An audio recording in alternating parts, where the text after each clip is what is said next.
Next, the therapeutic process.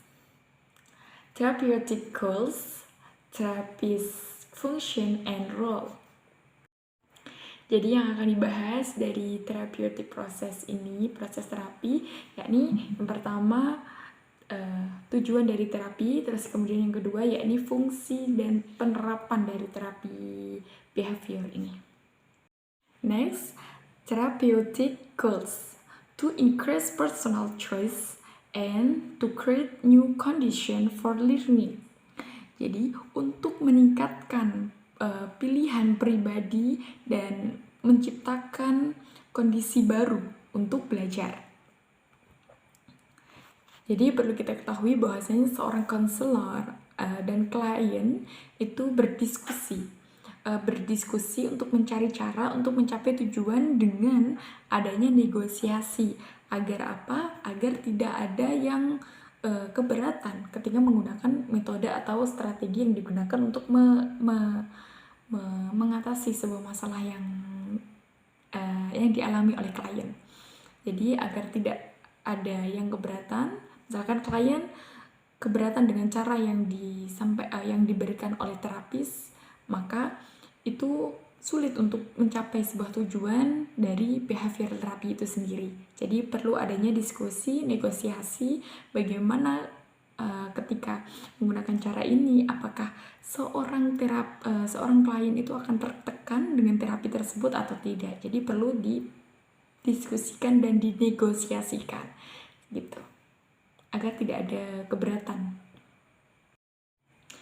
Okay. Next, therapist function and role. 1. The therapist strives to understand the function of client behaviors, including how certain behaviors originated and how they are sustained. Jadi terapis berusaha untuk memahami fungsi perilaku klien, termasuk bagaimana perilaku tertentu berasal dan bagaimana perilaku tersebut dipertahankan. Next, Number 2, the behavior clinicians as strategies that have research support for us with a particular kind of problem. Klinisi perilaku menggunakan strategi yang memiliki dukungan penelitian untuk digunakan dengan jenis masalah tertentu. Next, number 3, the clinician evaluate the success of the change plan by measuring progress toward the goals throughout the duration of treatment. Jadi klinisi mengevaluasi keberhasilan rencana perubahan dengan mengukur kemajuan ke arah tujuan selama pengobatan. Number 4, a key task of the therapist is to conduct a follow-up assessment to see whether the changes are durable over time. Jadi tugas utama terapis adalah melakukan penilaian lanjutan untuk melihat apakah perubahan tersebut itu tahan lama. Jadi seorang terapis, adanya terapi itu yang pertama yakni memahami masalah yang dialami oleh klien. Kita pahami dulu, kemudian klinisi melakukan penggunaan strategi, dan sebelum menggunakan strategi, seorang terapis itu mengidentifikasikan masalah-masalah ini. Kenapa terjadi depresi? Kenapa dia tidak semangat belajar? Kemudian kita cari masalahnya apa? Dampaknya itu dari mana? Pengaruhnya apa? Sehingga dia seperti itu gitu. Kemudian seorang terapis mencari strategi atau cara yang mana sekiranya bisa menyembuhkan masalah atau penyakit yang telah dialami oleh klien tadi. Terus kemudian setelah menemukan sebuah strategi kemudian diterapkan kepada klien, kemudian di samping itu bukan hanya langsung otomatis akan sembuh, tentu tidak. Jadi perlunya adanya evaluasi. Jadi perlu ada evaluasi.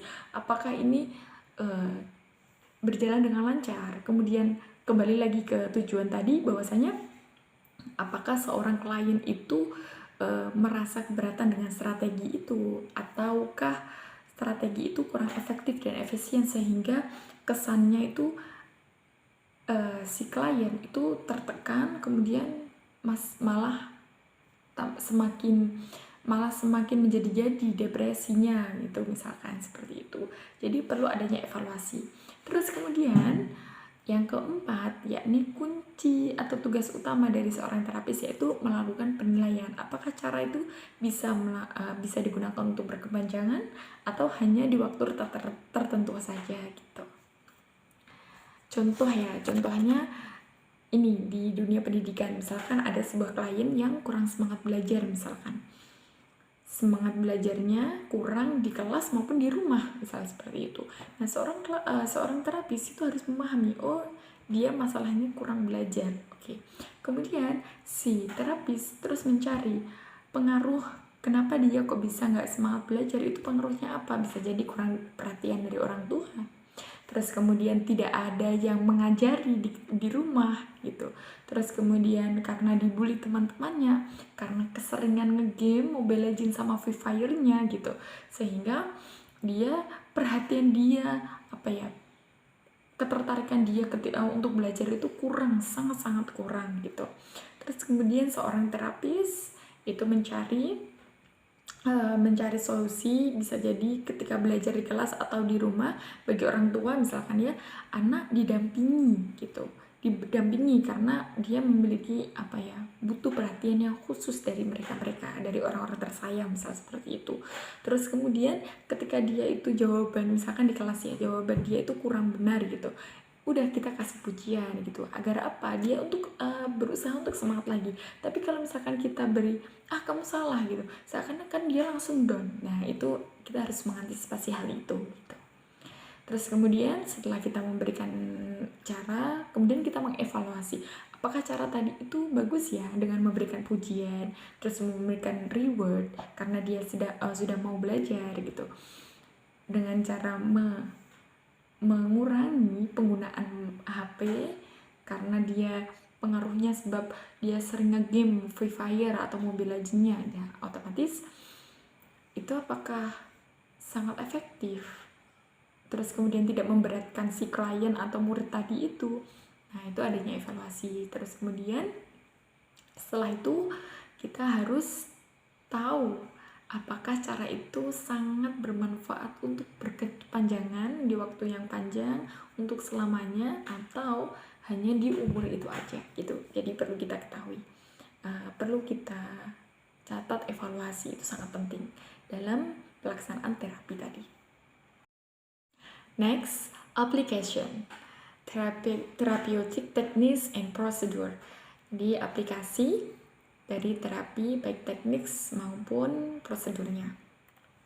Next, this section describes a few key principles of operant conditioning: positive reinforcement, negative reinforcement, extinction, positive punishment, and negative punishment. Jadi bagian ini menjelaskan beberapa prinsip kunci dari pengkondisian operan, baik itu dari penguatan positif, penguatan negatif, terus kemudian kepunahan, hukuman positif, hukuman negatif. Nah, yang pertama yakni positive reinforcement. Jadi ini tadi sudah saya jelaskan bahwasanya penguatan positif itu memberikan sesuatu yang berharga terhadap individu, baik itu berupa pujian, pemberian reward, perhatian khusus. Itu adalah salah satu contoh dari penguatan positif. Contohnya dalam dunia pendidikan, misalkan ada seorang siswa yang dapat juara kelas, dapat hadiah dari orang tuanya. Bisa jadi dapat mainan mobil-mobilan, misal seperti itu. Atau karena dapat juara bisa diajak ke jalan-jalan ke pantai, misalnya seperti itu. Itu adalah sebuah reward atau mendapatkan pujian dari teman-temannya, dari guru-gurunya. Selamat ya, tetap semangat belajarnya, terus kemudian dan kalau bisa dipertahankan ya gitu. itu ada sebuah perhatian kepada si anak yang dapat juara tadi. Itu dapat menguatkan anak untuk tetap semangat belajarnya, paling tidak mempertahankan belajarnya gitu. Terus bagaimana dengan anak yang cuek bodoh amat? Biasanya gini, karena anak ada yang pintar tapi dia itu cuek dengan pelajaran gitu, dan sekiranya dia itu bisa menjawab ketika ada pertanyaan dari guru, terus dia bisa menjawab, ya karena dia bisa menjawab gitu, bukan karena iming-iming dari adanya reward dari seorang guru tadi gitu. Ketika dia diberi reward, ya bodoh amat, tidak memberikan penguat terhadap dirinya gitu. Lalu bagaimana untuk mengatasi hal tersebut? Perlu kita ketahui, lihat dulu apa yang dibutuhkan dia. Kalau misalkan si anak itu butuh, misalnya orang tua, misal ada anak yang suka mau berangkat mengaji. Karena dia mau berangkat mengaji, kita kasih reward, itu sebagai penguat positif. Tapi kalau misalkan dia tidak terpengaruh dengan hal itu gitu, lalu bagaimana agar dia menguatkan atau meningkatkan semangat untuk mengaji? Nah, kemudian kita harus tahu kebutuhannya dia apa gitu. Oh, ternyata dia butuh uang untuk beli paketan untuk ngegame. Nah, itu bisa digunakan untuk diberikan kepada anak tersebut, sehingga anak tersebut mau mengaji. Terus kemudian kalau besok bagaimana kalau terbiasa dengan hal itu, mungkin diselingi 1 hari diberikan reward, 1 harinya tidak gitu, agar tidak terlalu kecanduan dengan adanya reward tadi karena kebutuhan dia. Jadi seakan-akan dia harus kita harus memenuhi kebutuhan dia terus gitu, harus dengan syarat dia melakukan hal ini dengan syarat, itu bisa jadi sangat berpengaruh terhadap anaknya juga. Jadi perlunya kita seling-seling, 1 hari dikasih reward atau 1 hari kita penuhi kebutuhannya, 1 hari tidak, biar dia juga tidak terlalu fokus pada nge-game-nya juga, seperti itu. Untuk yang kedua, yakni penguat negatif reinforcement. Jadi ini lebih ke menghindari sesuatu yang tidak menyenangkan. Misal, biasanya ada anak yang belajarnya pakai audio sama visual, ada yang audio visual, ada yang audio sendiri, visual sendiri gitu kan ya.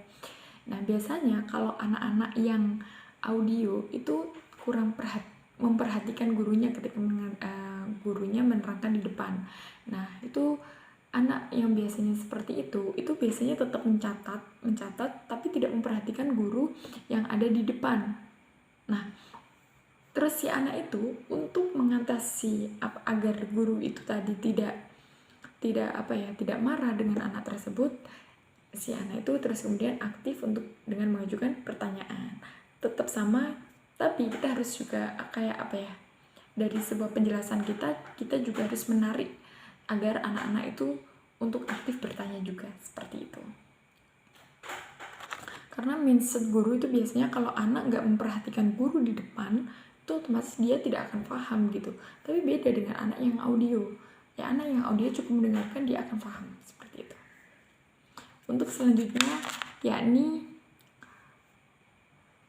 kepunahan. Ini lebih ke mengacu pada menahan penguatan dari respon yang diperkuat sebelumnya. Biasanya ada anak yang usil, itu jahil, biasanya anak-anak usia dini. Nah, mereka itu usil, biasanya ibu untuk menghentikan perilaku anak tersebut itu dengan marah. Nah, kalau anak keseringan dimarahin, itu pasti linglung, dan itu sangat mengganggu daya pikir anak. Nah, oleh karena itu seorang terapis itu mencari cara agar perhatiannya itu teralihkan dengan sesuatu yang positif. Jadi tidak harus marah, karena biasanya kalau ibu-ibu itu biasanya dengan cara marah agar terus kemudian si anak itu takut terus berhenti untuk tidak melakukan hal itu. Itu memang itu dalam jangka pendek dan berpengaruh besar terhadap daya pikir anak.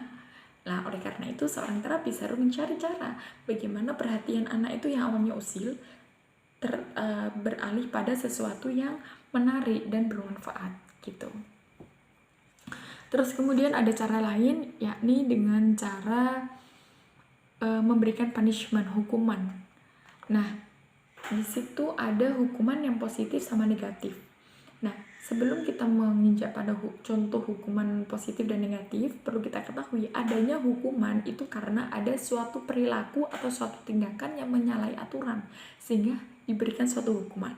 Nah, di sini dijelaskan bahwasanya hukuman itu ada dua, hukuman positif dan negatif. Contoh ya, kalau misalkan hukuman positif itu contohnya tuh kayak ini. Ketika anak tidak mau belajar, kita sita HP-nya. Nah, itu hukuman positif. Terus kalau hukuman negatif itu bisanya gini. Karena anak bandel, saking bandelnya diberikan kita kasih peringatan, misalnya kita kasih, nah jangan seperti itu tidak boleh gitu misalkan gitu. Tapi dia tetap melakukan. Nah, itu kita diemin atau kita biarkan terlebih dahulu. Nah, itu adalah hukuman negatif. Agar dia itu sampai dia paham, oh ternyata saya salah. Nah gitu. Tapi ketika kita memberikan suatu hukuman, kita juga harus lihat siapa yang kita hukum gitu, biar sesuai. Jadi tidak semua hukuman itu berlaku sama semuanya, enggak. Jadi kita harus lihat siapa yang kita hukum, anak kecil atau anak yang sudah remaja gitu. Next, progressive muscle relaxation. Progressive muscle relaxation has become increasingly popular as a method of teaching people to cope with the stress produced by daily living. Ya, artinya relaksasi otot progresif ini itu menjadi semakin populer sebagai metode mengajar orang untuk mengatasi tekanan yang dihasilkan oleh kehidupan sehari-hari. Nah, ini lebih biasanya digunakan oleh orang yang depresi. Biasanya kan depresi, banyak pikiran, terus sampai depresi seperti itu. Nah, perlunya ada relaksasi otot progresif tadi itu.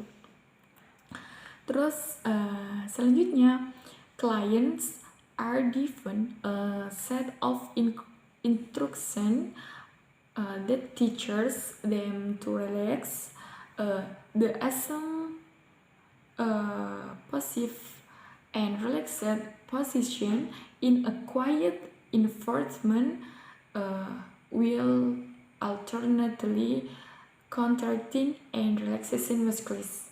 Nah, artinya klien diberi seperangkat instruksi yang mengajar mereka untuk rileks. Jadi diberikan kayak instruksi dari terapis, kemudian mereka mengambil posisi pasif dan rileks yang di lingkungan yang tenang sambil secara bergantian berkontraksi dan mengundurkan otot.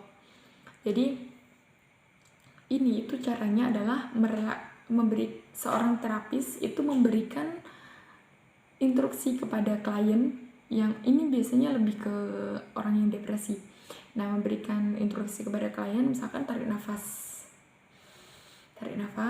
kemudian buang. Nah, itu bisa digunakan untuk merilekskan pikiran. Ketika kita sumpek, kita itu banyak pikiran, kita coba tarik nafas, terus kemudian kita buang. Tarik nafas lagi, kita buang. Nah, biasanya kita akan semakin rileks ini pikiran kita.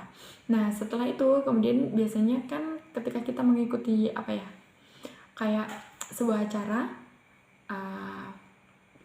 itu biasanya ada orang yang memberikan instruksi biar agak relax, biar agak fokus. Kemudian ada game, dimana game itu kayak menggebu-gebu, biar apa? Biar si klien tadi itu bisa membedakan antara sesuatu yang tegang dan sesuatu yang rileks tadi.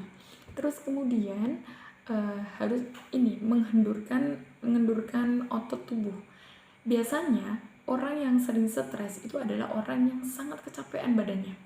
Oleh karena itu perlunya biasanya ada yang menggunakan gerakan seperti ini, kemudian maju lagi, terus kemudian gini gelengkan kepala. Nah, itu adalah salah satu cara untuk mengendurkan otot tubuh agar tidak terlalu capek, karena tubuh terlalu capek itu juga sangat berpengaruh pada pikiran, sehingga kalau pikirannya sudah capek, badan capek, pikirannya capek, banyak pikiran, banyak yang dipikir, otomatis dia akan depresi gitu.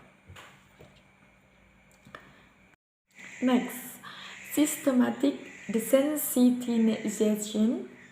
Systematic desensitization is an empirically researched behavior therapy procedure that is time-consuming, yet it is currently effective and efficient in reducing maladaptive anxiety and treating anxiety-related disorders, particularly in the area of specific phobias.